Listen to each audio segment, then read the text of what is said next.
नमस्कार मित्रों, मैं विकास शाक्य एक बार फिर से आप सबका स्वागत करता हूं अपने चैनल पर। और आज हम डिस्कस करने जा रहे हैं मनुस्मृति यानी सनातन विधान के श्लोक नंबर 44 से श्लोक नंबर 57 तक।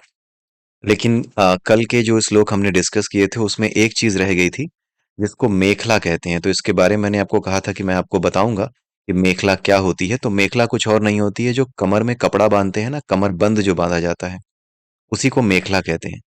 तो उसको बनाने के लिए किस तरह की चीज का, किस सामग्री का इस्तेमाल किया जाना चाहिए ब्राह्मण क्षत्रिय वैश्य अलग अलग लोगों के लिए, उसके बारे में यहाँ बताया गया है। तो जैसा कि इस समय आप देख रहे होंगे कि अब जितनी भी बातें बताई जा रही हैं वो सब कर्म कांड से रिलेटेड है, इसलिए इन चीजों को मैं सीधे सीधे डिक्टेट करता हुआ पढ़ता हुआ चला जाऊंगा। राइट, क्योंकि इसका बहुत ज्यादा महत्व हमारे लिए नहीं है। राइट, बिकॉज इसका साइंस अगर समझना है तो that is a different thing कि क्यों ऐसा किया जाता था। इसके बारे में वीडियो बनाने का या फिर वीडियो में उस चीज को शामिल करने का स्कोप नहीं है, क्योंकि हमारा जो पर्पस है वो मनुस्मृति से जो साइंटिफिक फैक्ट्स हैं और जो जियोग्राफिकल फैक्ट्स हैं और जो हमारे मन बुद्धि अहंकार और हमारा जो पूरा कैरेक्टर होता है उससे लेकर जो फिलॉसफी, उसको लेकर की जो फिलॉसफी मनुस्मृति में वर्णित है उसके बारे में डिस्कशन करना मेन चीज है। वर्ण के बारे में डिस्कशन करना, वर्ण क्या है, क्यों है, उससे जुड़ी हुई गलतफहमियां दूर करना, उन चीजों के बारे में बात करना ज्यादा इंपॉर्टेंट है, क्योंकि ये चीजें, ये कर्म कांड से रिलेटेड चीजें हैं।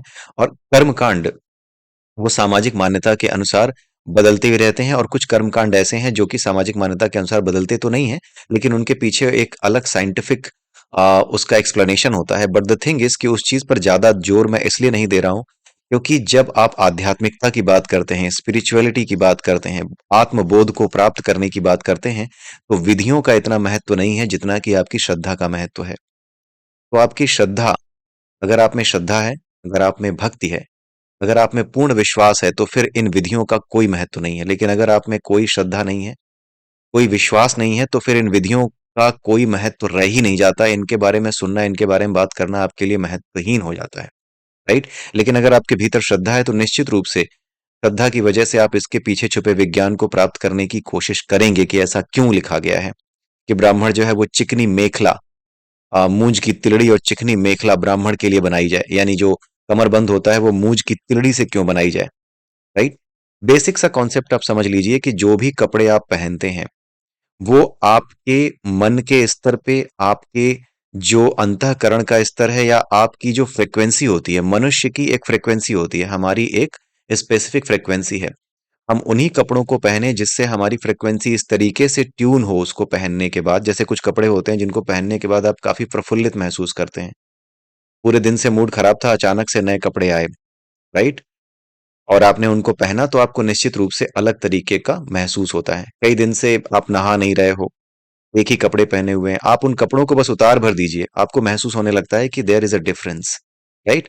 तो ब्राह्मण की जो एनर्जी लेवल होती है वो अलग होती है। क्षत्रिय की जो एनर्जी लेवल है, उसकी जो कॉन्सियसनेस का लेवल होता है, जो उसकी समझ का स्तर होता है, उसकी वजह से उसकी फ्रिक्वेंसी अलग होती है।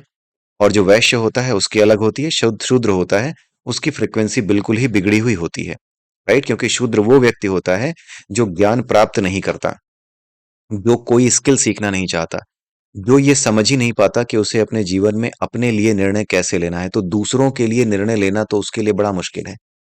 राइट। इसलिए हर तरह के वस्त्र का अलग महत्व है। जो कि ब्राह्मण के लिए जो वस्त्र है वो जो मूंज की तिलड़ी से अगर बना है तो वो कुछ इस तरीके की फ्रिक्वेंसी रेंज में, कुछ इस तरीके के भावों को, कुछ इस तरीके, क्योंकि हर तरह का जो पौधा है या हर तरह की चीज है, जैसे अगर आप कॉटन को अगर आप रगड़ें, कुल मिलाकर के ये सब कुछ पॉजिटिव और नेगेटिव चार्जेस से रिलेटेड है। जैसे कॉटन के टुकड़े को अगर आप किसी चीज से रगड़ें, जैसे अगर आप कंघे से रगड़ें, राइट, तो उसमें एक स्पेसिफिक चार्ज पैदा हो जाता है और वो चीजों को, दूसरी चीजों को अपनी ओर अट्रैक्ट करने लगता है। अगर कांच के टुकड़े को अगर आप रेशम से रगड़ें तो उसमें भी एक आकर्षण का गुण हो जाता है, आ जाता है। तो हमारे भीतर, हमारे शरीर में होता क्या है कि हमारे शरीर में तरह तरह के चार्जेस ही लगातार चलते रहते हैं। हमारा जो ऑरा होता है वो कुछ और नहीं होता। हमारे अंदर लगातार लगातार इलेक्ट्रिक पल्सेस चल रही हैं। किस फॉर्म में? नर्वस सिस्टम में न्यूरल नेटवर्क जो है हमारा, हमारी बॉडी के भीतर जो नर्वस सिस्टम है वो इलेक्ट्रिकल पल्सेस के माध्यम से ही सारे मैसेज लगातार भेज रहा है। अगर हम कुछ नहीं भी सोच रहे हैं तो भी हमारा दिल धड़क रहा है, तो इन चीजों को धड़काने के लिए, इन कामों को करने के लिए जो भी बेसिक इलेक्ट्रिकल पल्सेस भी जा रही हैं, उन इलेक्ट्रिकल पल्सेस की वजह से, इलेक्ट्रिकल पल्सेस के ट्रेवल करने की वजह से, इलेक्ट्रिक चार्जेस के ट्रेवल करने की वजह से एक मैग्नेटिक फील्ड पैदा होता है, राइट? और अगर आपका शरीर कुछ इस तरीके का है, अगर आपने अपने आप को इस तरीके का बना रखा है कि किसी भी तरीके से इस फ्लो में, यानी इस मैग्नेटिक इस इलेक्ट्रिकल फ्लो में कोई आप व्यवधान नहीं डालते, तो जो भी आपका मैग्नेटिक फील्ड आपका बॉडी क्रिएट करता है उसी को ऑरा कहा जाता है। और वो ऑरा आपके भीतर अगर इस्तेमाल नहीं हो रहा, यानी वो चार्जेस आपके भीतर इस्तेमाल नहीं हो रहे, किसी तरह की चीज को न्यूट्रलाइज करने के लिए यूज नहीं हो रहे, तो वो ऑरा आपके बाहर दिखने लगता है। आपकी पर्सनालिटी एक ऐसी पर्सनालिटी हो जाती है जो लोगों को अट्रैक्ट करने लगती है। आपकी बातें ही नहीं, केवल आप कहीं खड़े हो जाएं तो भी आप लोगों के अट्रैक्शन का सेंटर बन जाते हैं, राइट? अब अक्सर आपने देखा होगा कि कोई बौद्ध भिक्षु खड़ा हो, कोई भंते खड़े हों, या फिर कोई एक विद्वान ब्राह्मण खड़ा हो, और वो केवल अपने साधारण कपड़ों में खड़ा हो, बिल्कुल गेरुए वस्त्र पहन करके खड़ा हो, और तिलक लगा करके, टीका लगा करके, सिंपल सी वेशभूषा में ही खड़ा हो, बहुत ज्यादा ना किया हो, तो भी अनायास ही आपकी नजर उसकी ओर जाती है, राइट? कपड़े वो भी हैं, लेकिन एक कुछ तो इसलिए जाती है कि हाँ ये अलग तरीके के कपड़े हैं। लेकिन आजकल तो ये सामान्य है, सबको पता है कि ब्राह्मण इस तरह के कपड़े पहनता है। बट द थिंग इज कि जो वाकई में एक अच्छी एनर्जी वाला व्यक्ति होता है, उसको देख करके अपने आप ही उसकी तरफ नजर जाती है, और कुछ भी ऐसा नहीं सोच पाते हम कि ये कहाँ से आ गया। कुछ ऐसे होते हैं जिनको देख के लगता है कि अरे ये कपड़े पहन के कौन पाखंडी आ गया, क्योंकि वो वाकई में पाखंडी इस तरह के लोग होते हैं, ऐसी एनर्जी अपनी चारों तरफ छोड़ते हैं, कुछ ऐसी बातें कर रहे होते हैं जिनसे उनका पाखंड साफ नजर आ रहा होता है।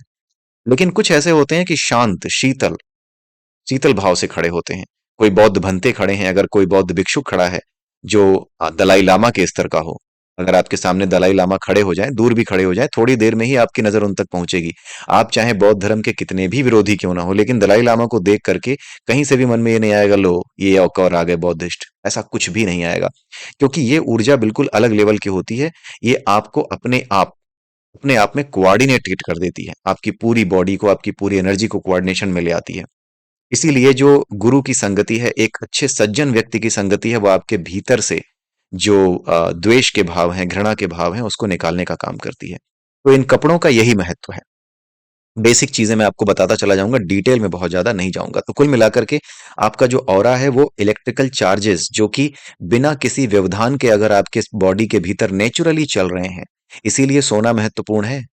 इसीलिए ठीक से सोना महत्वपूर्ण है, क्योंकि अगर आप ठीक से सोते हैं तो आपके भीतर कोई विचार नहीं चल रहे होते, कोई ऐसी इच्छा नहीं चल रही होती जिसको लेकर के जब भी कोई इच्छा आप करते हो ना, तो आपके बॉडी के भीतर जो इलेक्ट्रिकल पल्सेस चल रही हैं, एक नए तरीके के इलेक्ट्रिकल चार्जेस पैदा होते हैं, नेगेटिव चार्जेस पैदा होते हैं। क्योंकि हमने पहले ही पढ़ा है, द होली साइंस में हमने ये देखा है कि वहां पर हमने ये समझा था कि जो भी भाव होते हैं हमारे, जैसे किसी चीज से अटैच होने का भाव है, या किसी चीज से जुड़ने का भाव है, या किसी चीज को लेकर के हमारे मन में कुछ ऐसी जिद है कि नहीं ये तो प्राप्त करना ही है, तो उसकी वजह से आपके भीतर कुछ इस तरीके के चार्जेस पैदा होते हैं, जिसको नेगेटिव चार्जेस एक एग्जाम्पल के लिए नाम दे दिया गया है कि एक अलग तरह के चार्जेस पैदा होते हैं, जिसकी वजह से आपके भीतर ही इलेक्ट्रिसिटी का फ्लो डिस्टर्ब होता है। उसको न्यूट्रलाइज करने के लिए आपके ऑरा की जरूरत पड़ती है, और आपका ऑरा इसको जब न्यूट्रलाइज करता है, तो बाहर की ओर आपके ऑरा में वो जान नहीं रह जाती, वो चमक नहीं रहती जो कि एक विद्वान के ऑरा में, या फिर एक ऐसे व्यक्ति के ऑरा में होती है, जैसे कि गौतम बुद्ध थे, जिन्होंने कि सभी तृष्णाओं का त्याग कर दिया था। जैसे कि शंकराचार्य थे, जिन्होंने सभी तृष्णाओं का त्याग कर दिया था, सभी वासनाओं का त्याग कर दिया था। तो ये ऑरा आपका तभी बाहर दिखता है, ये कुछ और नहीं है, ये इलेक्ट्रोमैग्नेटिक फील्ड है जो विजिबल हो जाता है, जो आपके शरीर के माध्यम से कोई आपको देखता है तो उसी से उसको लगने लगता है कि कितनी चमक है चेहरे पे, राइट? ये सब चीजें ऑरा में गिनी जाती हैं। लेकिन अगर आप इच्छा करते हैं किसी चीज की, अगर आप किसी चीज से चिपक गए हैं कि मुझे ये चाहिए, मुझे ये नहीं मिल रहा, मेरा ये लक्ष्य है जीवन का, ये प्राप्त करना ही करना है, कर्म करने के अलावा फल की इच्छा भी आपके भीतर अगर है, तो वो फल की इच्छा क्या करती है, कुछ ऐसे चार्जेस जिनको नेगेटिव चार्जेस कहा जाता है सहूलियत के लिए, वो पैदा करती है, और उनकी वजह से इलेक्ट्रिकल फ्लो आपकी बॉडी में एक अलग डायरेक्शन में, एक दूसरी डायरेक्शन में होने लगता है। उसको कंपनसेट करने के लिए आपका ऑरा जो कि बाहर रिफ्लेक्ट हो रहा था उसे भीतर काम करना पड़ता है, जिसकी वजह से बाहर जो ऑरा रिफ्लेक्ट होना चाहिए वो रिफ्लेक्ट नहीं होता। इसीलिए कई लोग ऐसे होते हैं जो देखने से ही मनहूस टाइप के प्रतीत होते हैं कि यार ये पता नहीं कहाँ से आकर बैठ गया। उनके आसपास बैठने से ही आपको नेगेटिविटी फील होने लगती है। तो इनका यही महत्व है। तो यहाँ पे पिछले वीडियो में जैसा कि हमने देखा था कि क्षत्रिय की मूरवा नामक बेल के रेशे से और धनुष की गुड़सी बनाए और वैश्य की सन के डोरे से बनाई जानी चाहिए। यदि मूज न मिले तो कुश अश्मंतक वल्वज तृणों से 3 वर्णों की मेखला बनाए। तो मेखला एक पट्टा है जो कि कमर में बांधा जाता था, ये कमरबंद है। ठीक है।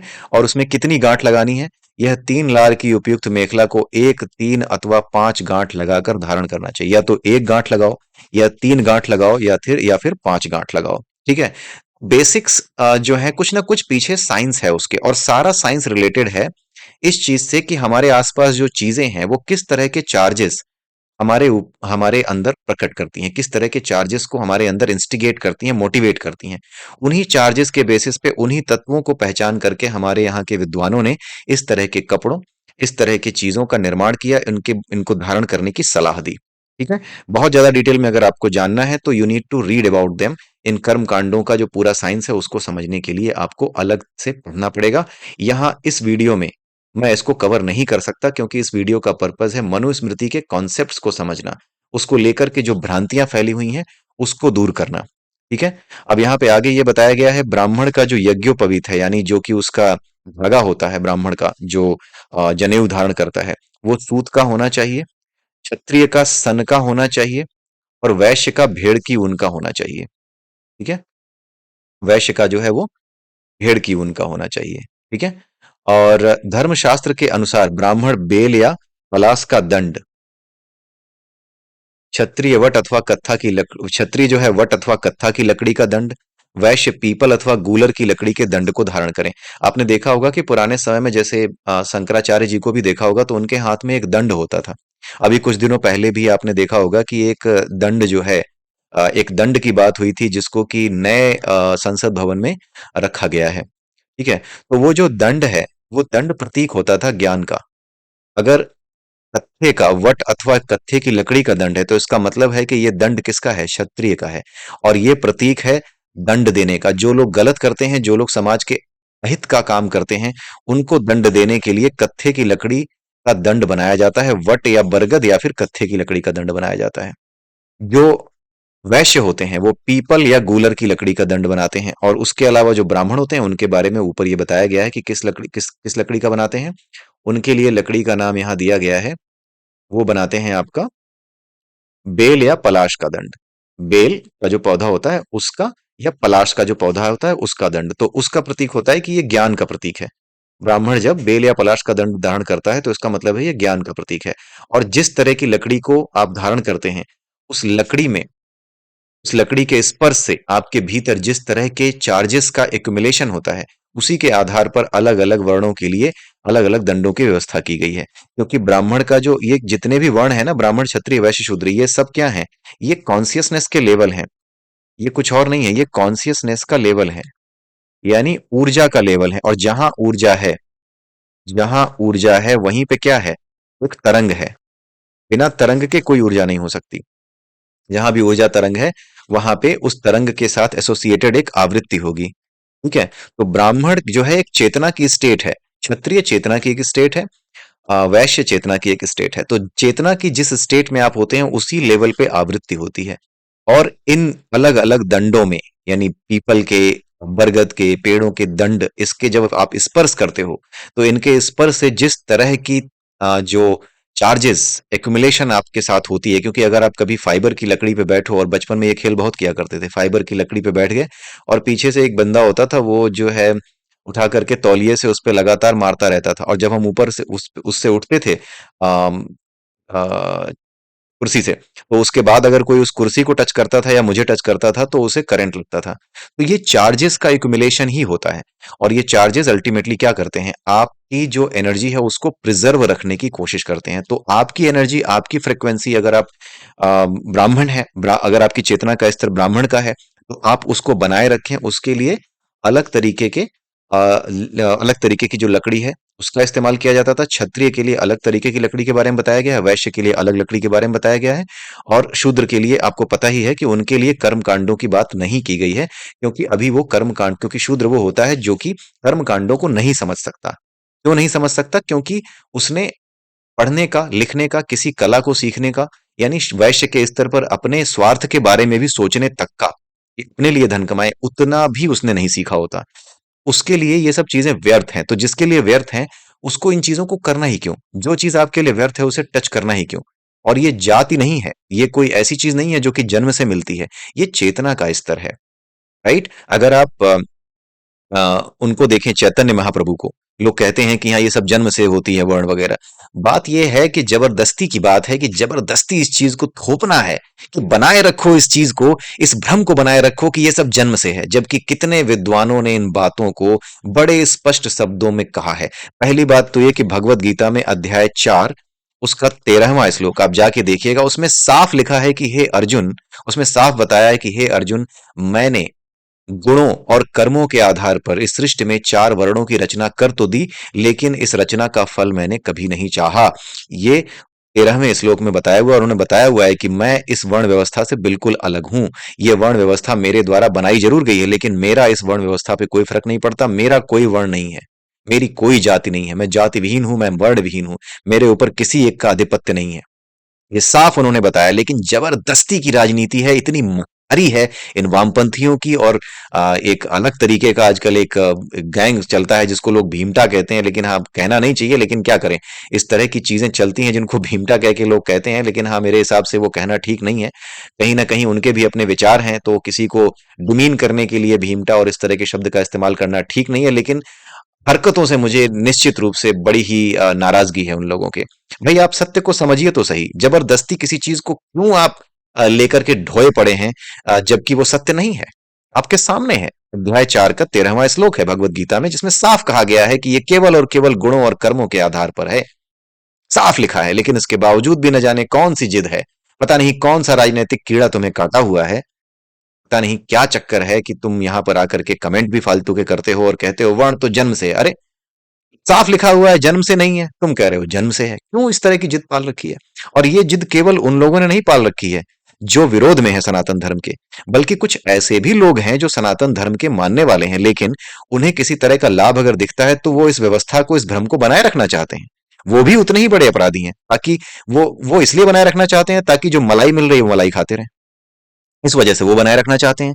और जो राजनीतिक मक्कारी है, जो दूसरा ग्रुप तैयार कर रही है भारत में, हिंदुओं को तोड़ करके एक अलग तरह की व्यवस्था बना करके, हिंदुओं को तोड़ करके जो दूसरा एक गैंग है उसकी इच्छाओं को पूरा कर रही है, अनजाने में ही ब्रेन वॉश होकर के, वो अलग ही एक रास्ता चल रही है। राइट? तो मेरा कहना यह है कि आप इन चीजों को सही से समझिए तो सही। राइट? ये एक ऊर्जा का, एक चेतना का, गुणों और कर्मों के आधार पर चेतना का स्तर है। ये साफ बताया गया है, कितना साफ लिखा है, लेकिन न जाने क्या जिद है। राइट? न जाने क्या जिद है। और उसके अलावा यहां तक कि चलिए भगवत गीता की बात है, उसके बाद एक और विद्वान आए जिनको कहा जाता है चैतन्य महाप्रभु। उन्होंने भी साफ लिखा है कि जो ब्राह्मण ऐसे कर्म करे जो कि ब्राह्मणों वाले ना दिखते हों, शोभा ना देते हों उसको, तो उसको अपना गुरु नहीं बनाना चाहिए। लेकिन अगर शूद्र, अगर कोई ऐसा शूद्र भी है जिसके कर्म बड़े उत्तम हैं, तो उसे अपना गुरु स्वीकार कर लेना चाहिए। साफ कहा है चैतन्य महाप्रभु ने। आप क्या और चाहेंगे?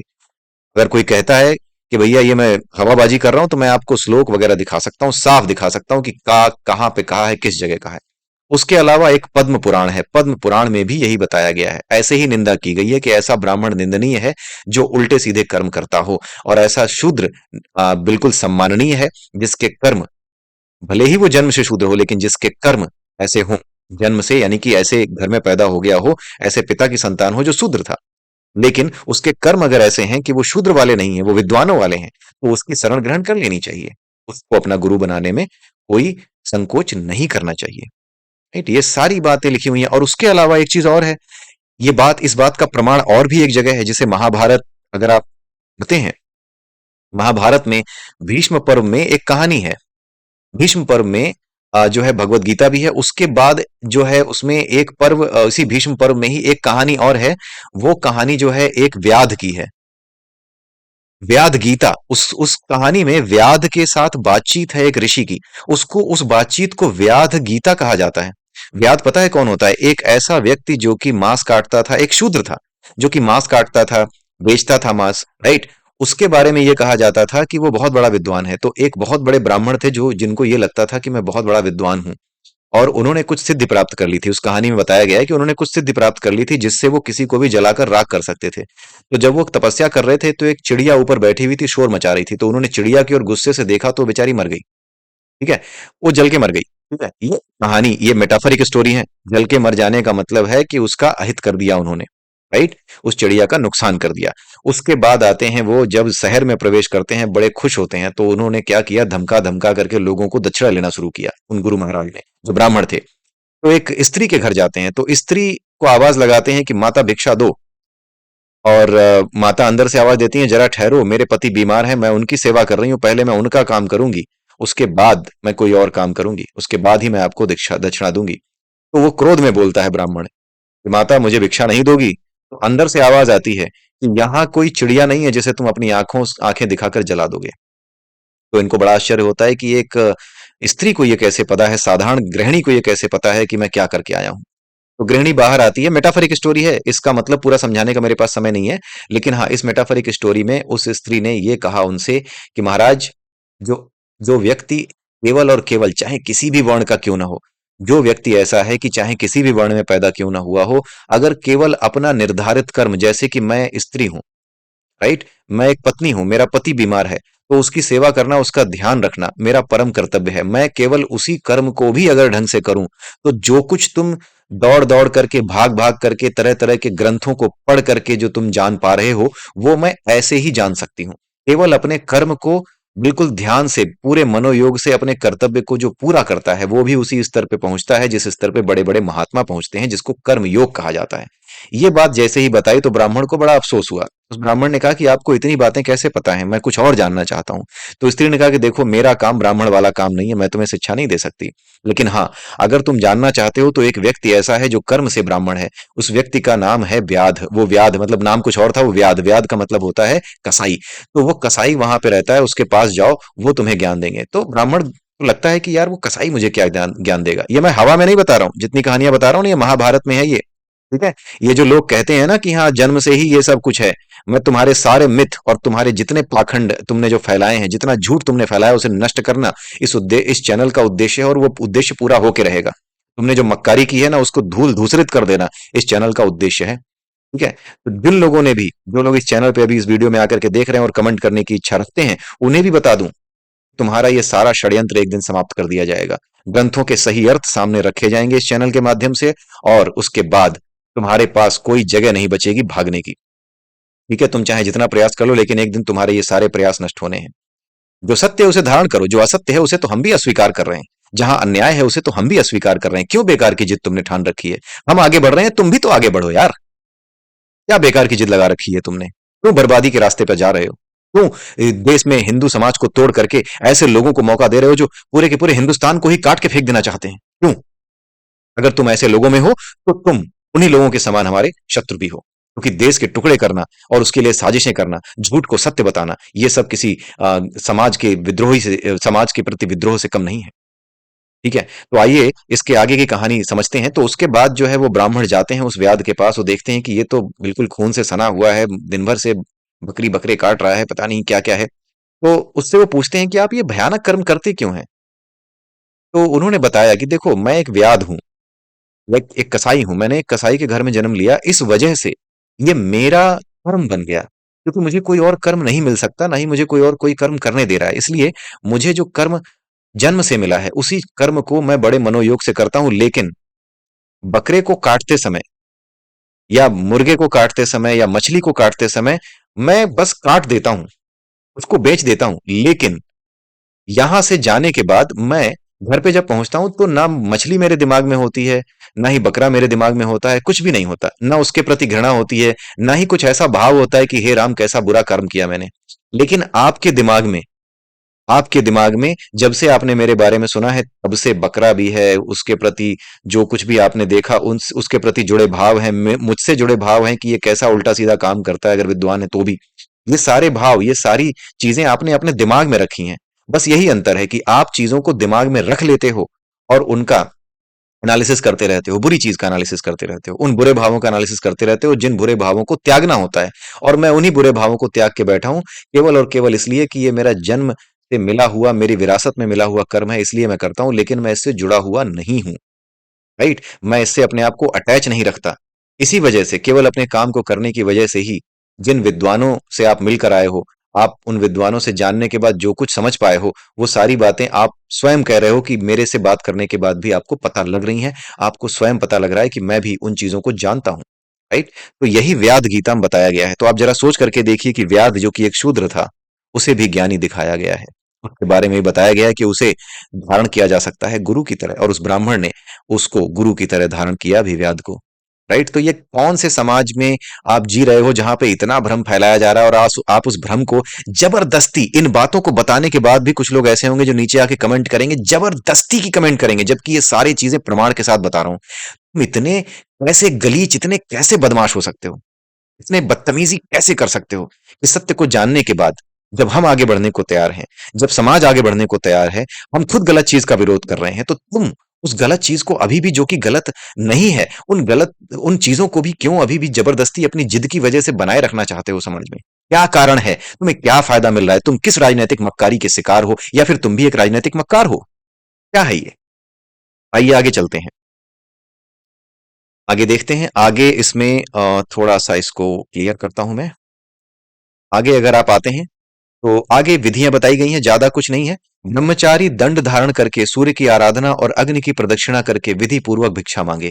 ब्राह्मण ब्रह्मचारी भिक्षा मांगते वक्त भवती भिक्षाम देहि, ठीक है, ब्राह्मण के लिए अलग मंत्र है, ब्राह्मण के लिए अलग मंत्र बताया गया है, भवती भिक्षाम देहि ये बोलना है। क्षत्रिय को भिक्षाम भवती देहि बोलना है, और वैश्य को भिक्षाम देहि भवती बोलना है, ऐसा बोलना है। ऐसा क्यों किया गया है? अगेन फिर वही फ्रीक्वेंसी की चीज है। देखिए, कोई भी चीज जो हम बोलते हैं वो हमारे चरित्र पर प्रभाव डालती है। अगर लगातार हम गालियां देते रहें, तो गालियां देते देते देते हमारे मन में भी कटुता भर जाती है। कोई भी चीज होती है उसे गाली ही देने लगते हैं, यही होने लगता है। तो जैसे ये भवति भिक्षाम देही है ना, जब आप इसको बोलते हो, भवति भिक्षाम देही बोलने पर एक आवृत्ति पैदा होती है, एक फ्रिक्वेंसी पैदा होती है, जिसे आप F1 कह सकते हो। ये F1 जो फ्रिक्वेंसी है, वो ब्राह्मण का जो ऑरा होता है उससे मैच करती है। भिक्षाम भवति देही ये एक ऐसी फ्रिक्वेंसी पैदा करती है जिसको F2 कह सकते हैं। ये उस फ्रिक्वेंसी के तुल्य होती है जो कि एक क्षत्रिय के लिए सफिशियंट और उसके लिए उपयुक्त होती है। तीसरी होती है भिक्षाम देहि भवति, ये है वैश्य के लिए। ये ऐसी है, अगर आप इसको पढ़ के देखें, भिक्षाम देहि भवति, ये थोड़ा सा आपको अलग फ्रिक्वेंसी की लगेगी। जो फ्रिक्वेंसी आ रही है इसको बोलने के बाद, वो एक अलग तरीके की फ्रिक्वेंसी होगी, उसको आप कह सकते हैं F3।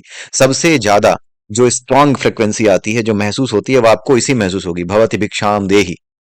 यहाँ पे सबसे ज्यादा आपको महसूस होगी, यहाँ पर कम, इस यहाँ पर सबसे कम महसूस होगी। तो हर तरह की फ्रिक्वेंसी के लेवल पे जो व्यक्ति जैसा है, उसे उसी फ्रिक्वेंसी में बनाए रखने के लिए, ताकि वो वहां से आगे बढ़ सके, उससे नीचे ना गिरे, या फिर उससे आगे अगर जाने का, बिना अपनी एनर्जी लेवल को बढ़ाए अगर उससे आगे जाने का प्रयास करता है, तो भी उसको दिक्कत होगी, उसका नुकसान होगा, क्योंकि वो उस चीज को समझने लायक अभी नहीं है। जैसे आप अगर कोई कोई डिवाइस हो जो कि अगर 120 वोल्ट का ही करंट सह सकती है, उसको अगर आप 240 वोल्ट का करंट दे दो तो क्या होगा? वो तो फटी जाएगी, खत्म हो जाएगी, तो जल जाएगी। वही बात है कि अपने से ज्यादा जब तक आप उसके लिए तैयार ना हो, जब तक आप भीतर से तैयार नहीं हो कि आपकी कॉन्शियसनेस लेवल उस ऊंचाई पर पहुंच चुकी है जहां पर उसे क्षत्रिय या ब्राह्मण कहा जा सकता है, तब तक वैश्य अगर वो ब्राह्मण वाले मंत्र बोलेगा या क्षत्रिय वाले मंत्र बोलेगा तो फायदा नहीं होगा। इनफैक्ट उल्टे उसके मन में खीज आ सकती है। राइट, एक अलग लेवल पे फ्रिक्वेंसी क्रिएट होने की वजह से उसको एक अलग लेवल पे अनुभव हो सकते हैं। राइट, जो कि उसको परेशान करें, या उसको ऐसा लगे कि यार इसका कोई फायदा है भी या नहीं।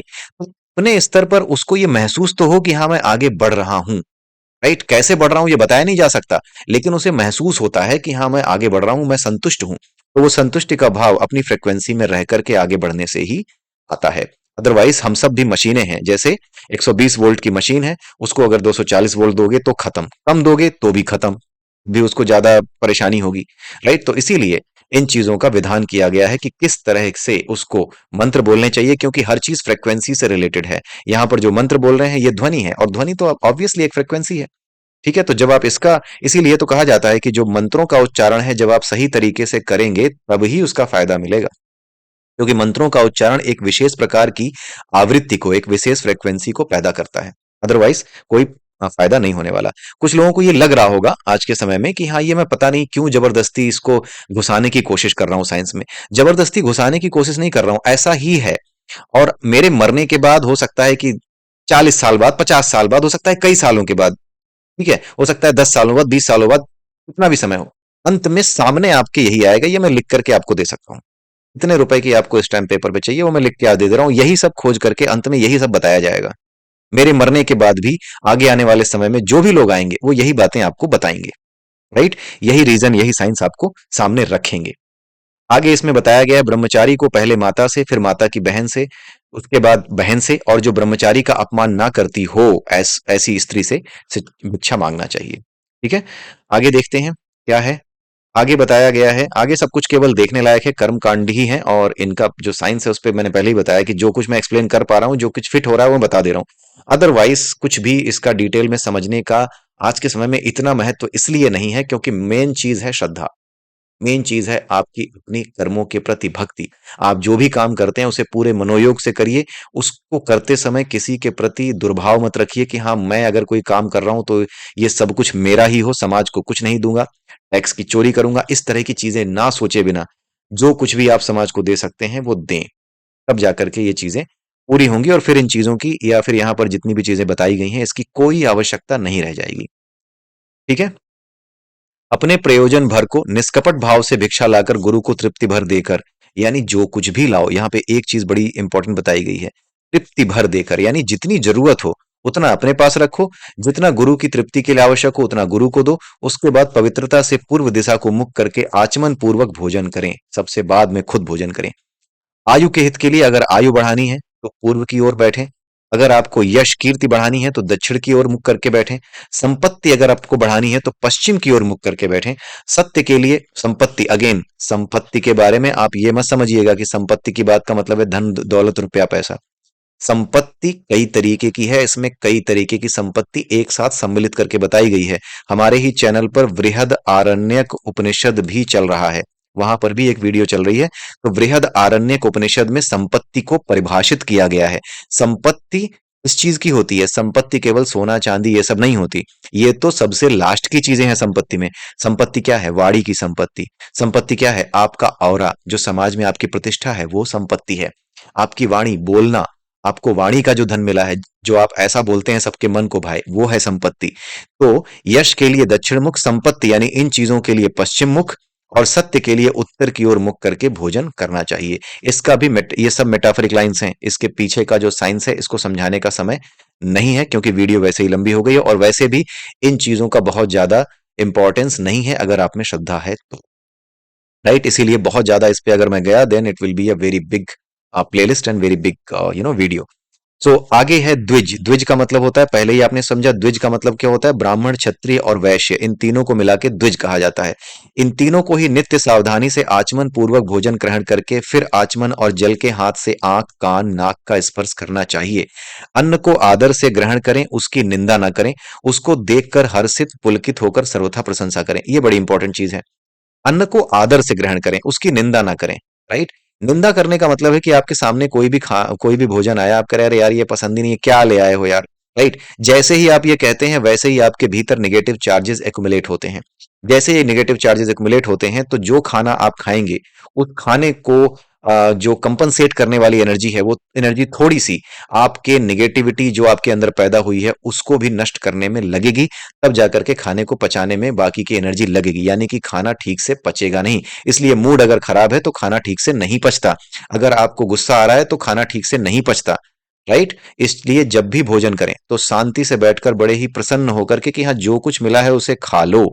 राइट, स्वादिष्ट है नहीं है, जो भी है, जो भी आपके सामने आया है, जो भी आपको मिल रहा है, वो बिल्कुल हर्षित होकर, पुलकित होकर, सर्वथा प्रशंसा करके उसको धारण करें, क्योंकि सब कुछ किससे रिलेटेड है? आपके भीतर चार्ज एक्युमुलेशन से। जैसे ही आप नेगेटिविटी में जाते हो, जैसे ही आप नेगेटिव होते हो, वैसे ही आपके अंदर जो फ्रीक्वेंसी लेवल है, आपके अंदर जो चार्जेस का एक्युमुलेशन है, या फिर आपके अंदर जो एक नर्वस सिस्टम के अंदर जो इलेक्ट्रिक पल्सेस का मूवमेंट है वो बदल जाता है।